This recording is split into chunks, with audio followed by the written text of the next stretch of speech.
This episode is brought to you by Seed's DSO1 Daily Symbiotic, a 2-in-1 probiotic and prebiotic formulated with 24 clinically and scientifically studied strains to support healthy regularity and your gut, immune, and skin health. Optimize your gut health. Visit seed.com/Spotify with code Spotify for 30% off your first month of Seed's DSO1 Daily Symbiotic. These statements have not been evaluated by the Food and Drug Administration. This product is not intended to diagnose, treat, cure, or prevent any disease. Apple Card is the credit card created by Apple. You earn 3% daily cash back up front when you use it to buy a new iPhone 15, AirPods, or any products at Apple. And you can automatically grow your daily cash at 4.15% annual percentage yield when you open a high-yield savings account. Apply for Apple Card in the Wallet app on iPhone. Apple Card subject to credit approval. Savings is available to Apple Card owners subject to eligibility. Savings accounts by Goldman Sachs Bank USA, member FDIC. Terms apply. Hello and welcome to a new podcast, The Paddock and the Pavilion with Stephen Wallace. In each show, Stephen will interview someone connected to the world of horse racing or cricket. Hi everyone. On today's podcast, I'm going to look back at the 100, the Women's 100, with two guests, Sarah Bryce and Kathryn Leng. Scotland's wicketkeeper Sarah was part of the winning Oval Invincibles team on the 21st of August, while Kathryn scored a Test century for England in 1996 and played in a World Cup semi-final the following year. Thank you both for coming back on the Paddock and the Pavilion. Thank you. Thank you for the invite. Well, thank you very much. To start with, congratulations, Sarah. How does it feel now to say you were part of the winning team? Yeah, it's pretty cool, especially kind of coming back around the kind of Lightning team and being able to kind of remind people of it occasionally. Is good fun. But yeah, no, it was really special to be part of, and yeah, it's starting to sink in, I think, a little bit more now, just how big a tournament it was. And Kathryn, were you glued to your seat sofa watching the final? Well, it was the age-old. I had to do it in between doing the cleaning and working and things like that. But I watched as much as I could. And what I really enjoyed was that, you finish work. I mean, I didn't get to any of the live games, unfortunately. I'd have loved to. But what I could do was finish work and then, have an evening of watching some really good cricket or entertaining cricket. It really was for me. And 5 days later, Sarah, you were playing for Scotland in Spain. Yeah, it's been a busy few weeks, pretty non-stop.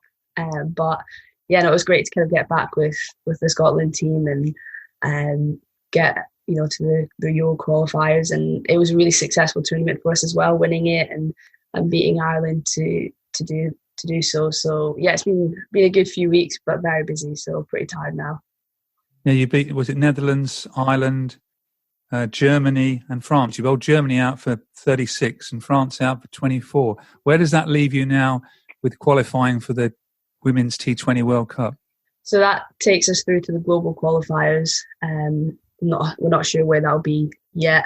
And then if we come in the top two of that, that'll take us to the World Cup in South Africa in 2023.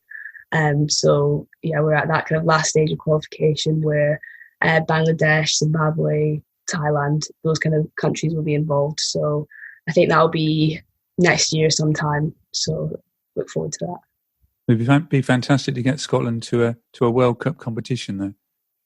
Yeah, definitely. I think that's been a dream of ours since I can remember. So yeah, it would be huge if we can do that. I think we're definitely making steps in the right direction. So hopefully we can have a good tournament and make it there. Well, there's quite a few Scotland players that played in the 100, wasn't there?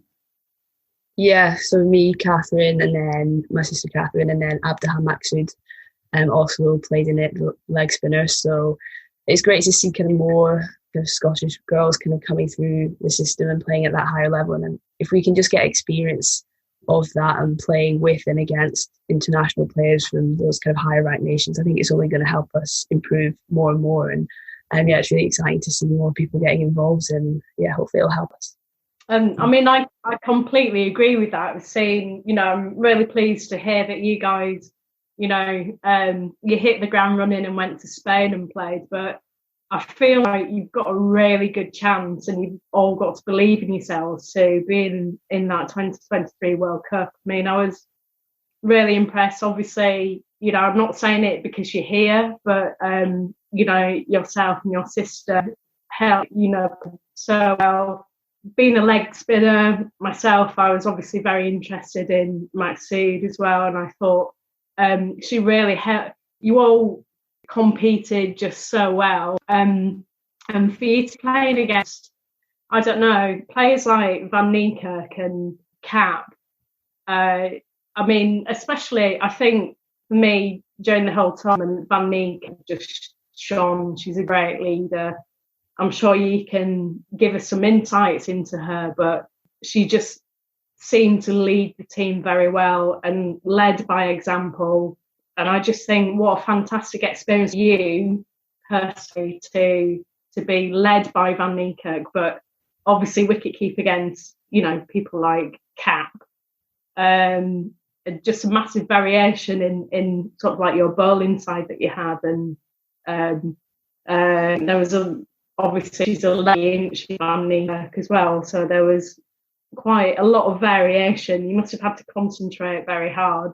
But what a great experience. I feel I really, you know, I'll be backing you guys in the next Cup. You just believe it, haven't you?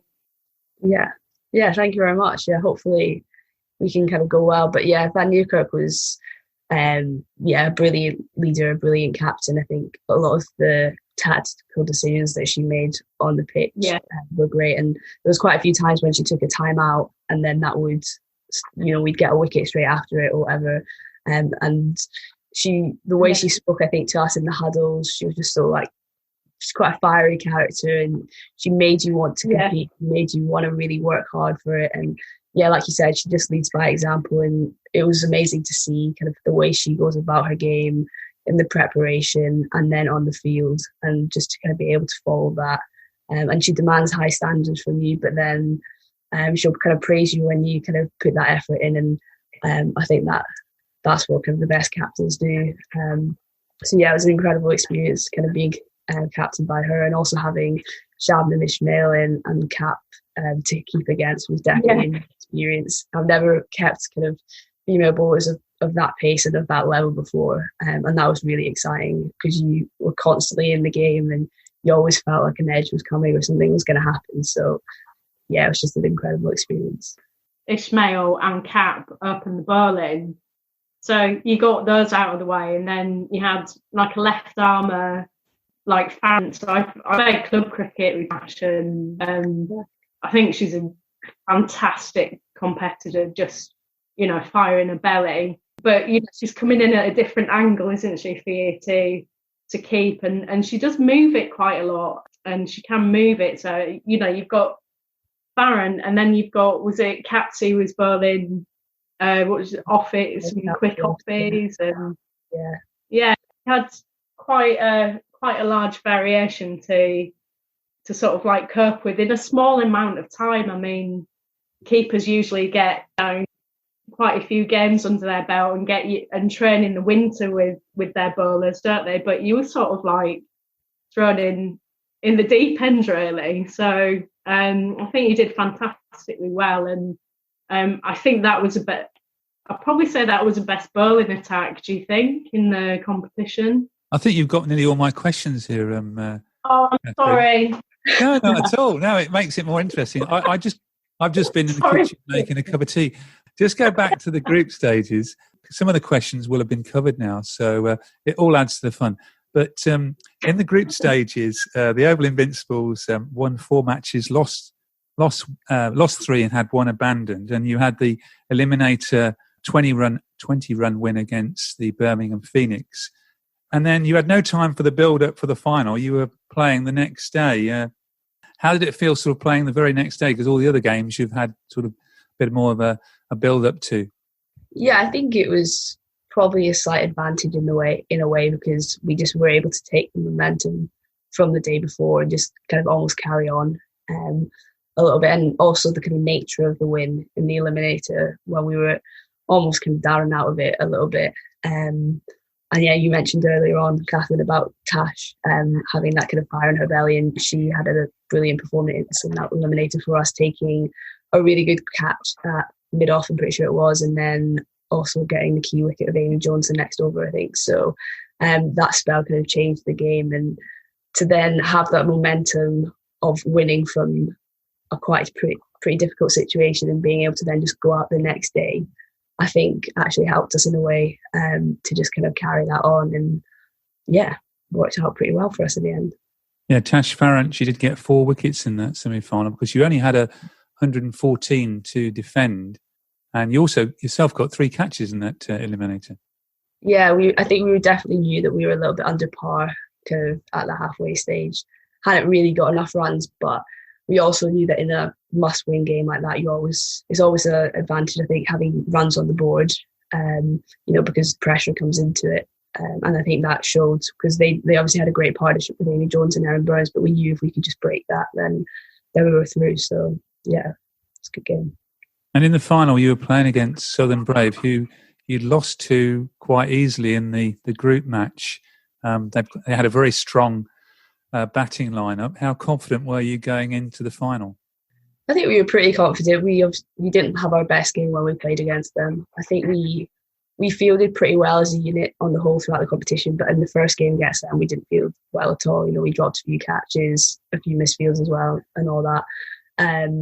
So we were pretty confident that we could definitely give it a good shot anyway, and we knew that because they'd had such a good run, if you can put them under a little bit of pressure, they hadn't really experienced that as much maybe before, and that could potentially play into our hands a little bit. And again, we were able to get runs on the board, which is always good in the final. And I think, like you said, I think we did have one of the best bowling attacks in the competition, and that variation of lots of different types of bowlers as well, I think is really important, especially when you come across so many different types of wickets throughout a competition.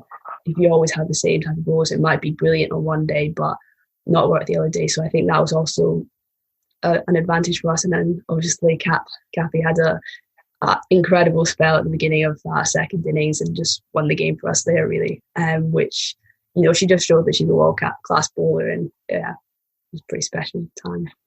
Yeah, Kathryn, how important in big matches are runs on the board? Yeah, it just puts that added pressure, doesn't it, on the batting side? I think there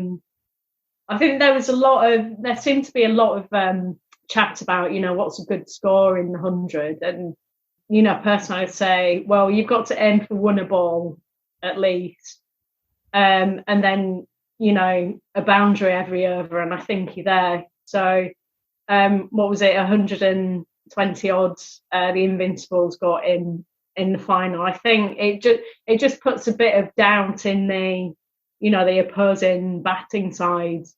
Are we going to get this? They were night games where it can get a bit skiddy later on and a bit dewy when you're batting, and if you're a bit old like me, you can't really see the ball as well under the floodlights. There's lots of, I think Sarah's right, runs on the board in those type of games is really important. Yeah, I think on the previous podcast I spoke to Sarah, I think you said the par score was for the women's game was 120, was it? 130? Yeah, I think it changed a little bit as the competition went on. It was interesting going into it before we'd actually played any games. We just played a couple of warm-up games. We were actually thinking around 150 might be the kind of score that we were looking for, kind of with everyone just going at 15 off 10 balls. It doesn't really matter if you get out. But then that did seem to change a little bit, and it became more like T20, I guess, where partnerships were still important. And yeah, I think 130 was kind of your target score, I think, in general, but you knew that if you got above 120, then you were well in the game. So because we obviously saw a couple of scores of 140, 40 odd, but yeah, I think 130 was your target. With anything above 120, you'd be happy with. And in a flash in the final, they were 14 for 6. I mean, I know watching, because with the scoreboard, you'd see how many runs were required, and I was trying to work out how few runs they'd got and how many wickets had gone at the start. Yeah, it was crazy. I think because of the countdown, you didn't quite appreciate how good a start it was until you saw the little, like you said, 14 for 6, because that was very small, just above the DLS, I think. And then kind of looking at that, you were like, wow, like what is happening here? Like I couldn't believe what was going on. Yeah.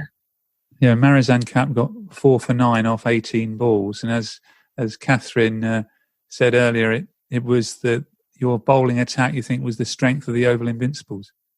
Yeah, definitely. I think we trusted ourselves to defend any score kind of with that, and also with the fielding unit that we had to back that up. I think that's also really important, because if your bowlers are doing great things, but you can release pressure with boundaries or drop catches, then it's never quite as effective. So I think it shows how important the fielding is as well, to kind of back up that bowling attack that you have. Well, you won the final by 48 runs. What were the celebrations like afterwards? I saw you across in one of the boxes in the Warner stand. Yeah, it was great. We just kind of chilled out in the changing room for a bit, had a kind of few drinks and sang our team song that we come up with, watched the men's game. And then it was quite nice at the end of the men's game, both teams, like both men's and women's kind of winners, went out and lifted the trophy again together with kind of fireworks above the media centre. And then there was some drinks kind of around which friends and family could come to, and we just kind of stayed around the ground for a little bit afterwards as well. So it was really nice that you were able to stay there in the ground and soak up kind of the atmosphere and the occasion and the place as well for a little bit afterwards. So, yeah, no, it was really good. Oh, those were the fireworks I must have heard when I was walking down the Wellington Road back to the tube stop then, yeah. Yeah. And just widening the conversation out a bit, Kathryn, how important do you think the 100 has been to the women's game? Massively important. I mean, there was massive build-up to it, and credit goes to all the marketing teams and sponsors and the commercial side of it.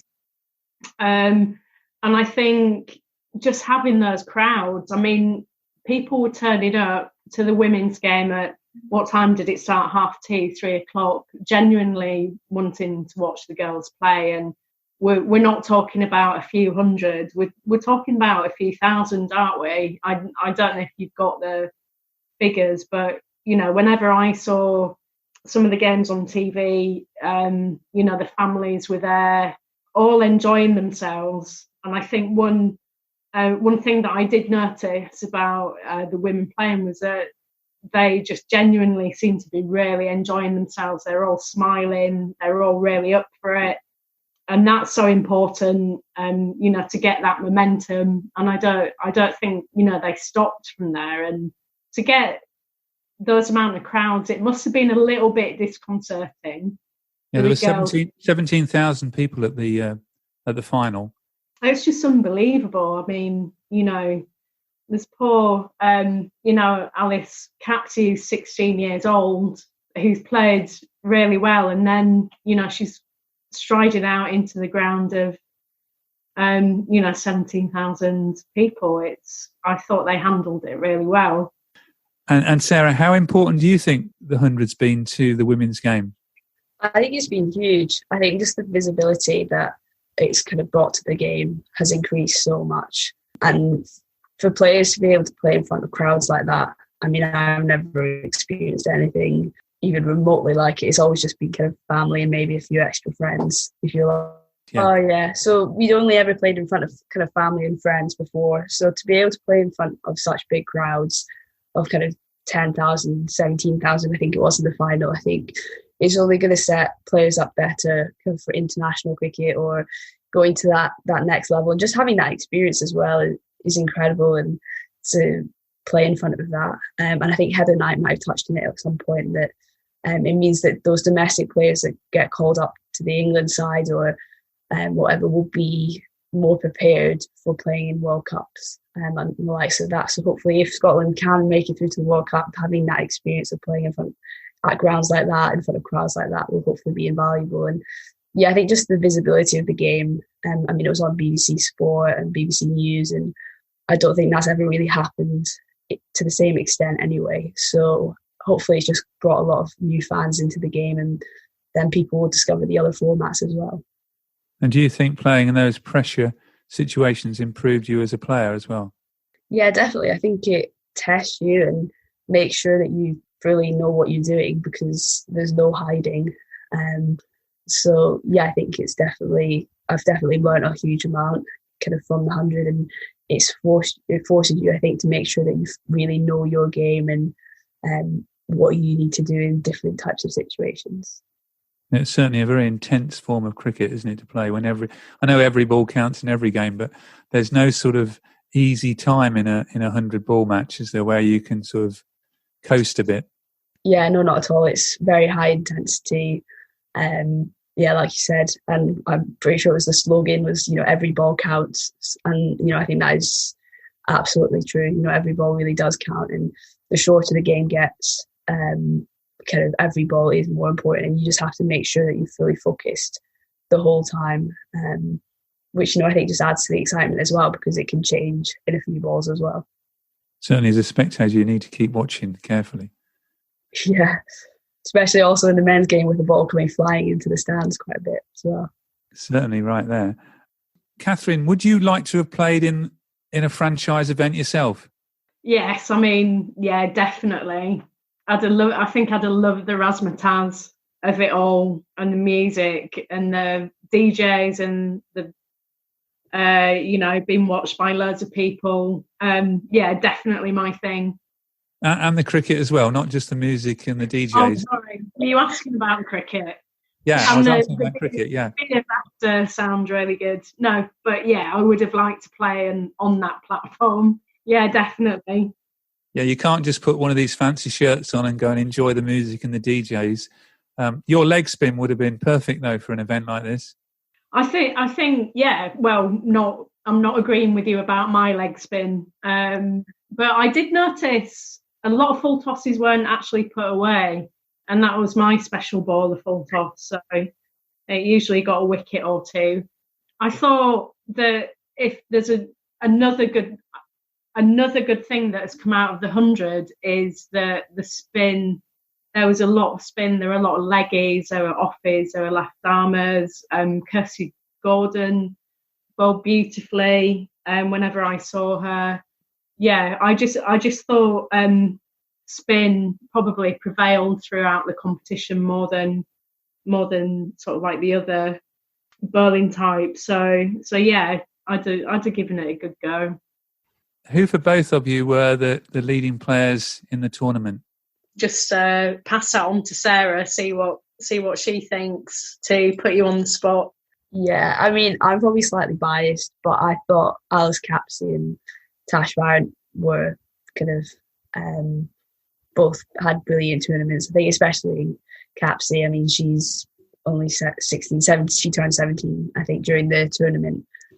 So for such a young player to, on that sort of stage, I mean, in a way it might have made it better that she was younger, because she just was like able to take it in her stride and it didn't overwhelm her because it wasn't so out of the ordinary, if you like. But yeah, I think she had a brilliant tournament, and so did Tash, kind of she's come back into the England setup more recently, but she's obviously had a difficult few years. So I'm just so pleased for her, because she's such a great person as well. So it's great to see her have a great tournament. But also away from my team, I think Sophia Dunkley, I mean, she's had a brilliant year and she just carried that on in the 100. And again, such a nice person. So it's so nice to see her doing so well.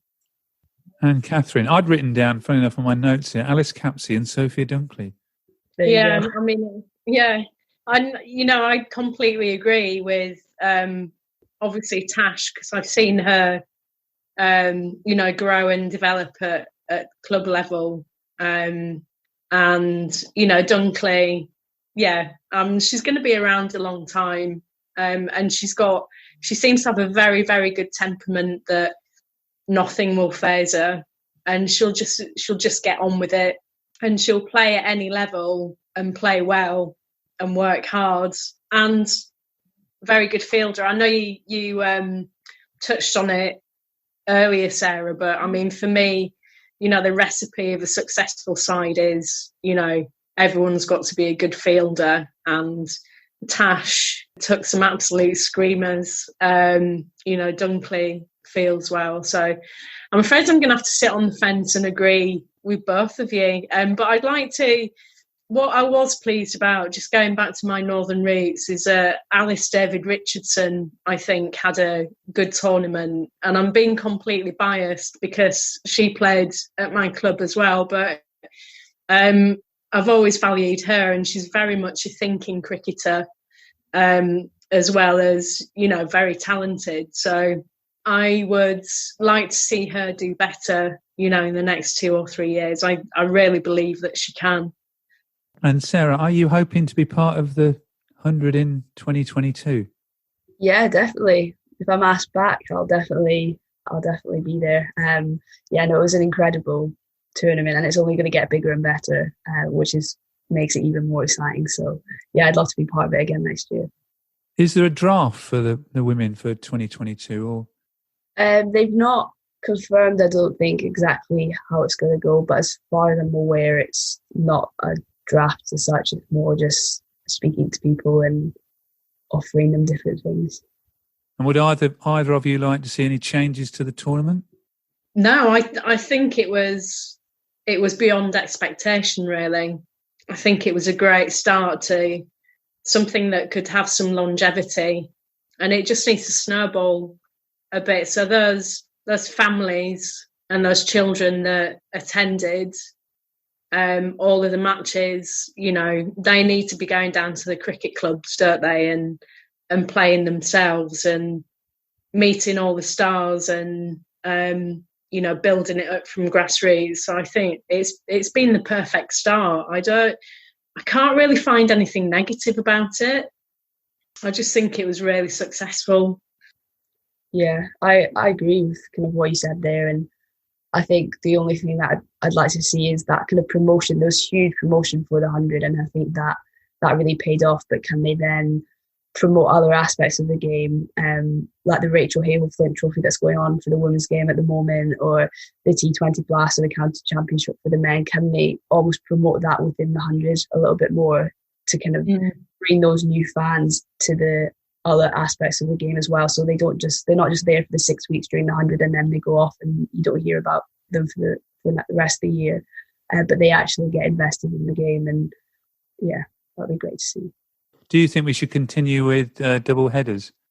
Yeah, I think it worked really well this year, and that was kind of came about because of COVID, I believe, and some complications with that. So I think it was great. There's obviously a little bit of debate on whether it's good or not, but I think it's definitely at this stage at the moment, I think it's definitely hugely beneficial for the women's game, and it just gets those spectators in, and hopefully they enjoy it and then want to just go see women's cricket anyway. But for now, I think it is really good. Yeah, I mean, I thought it was fantastic value as well to actually see two games of cricket.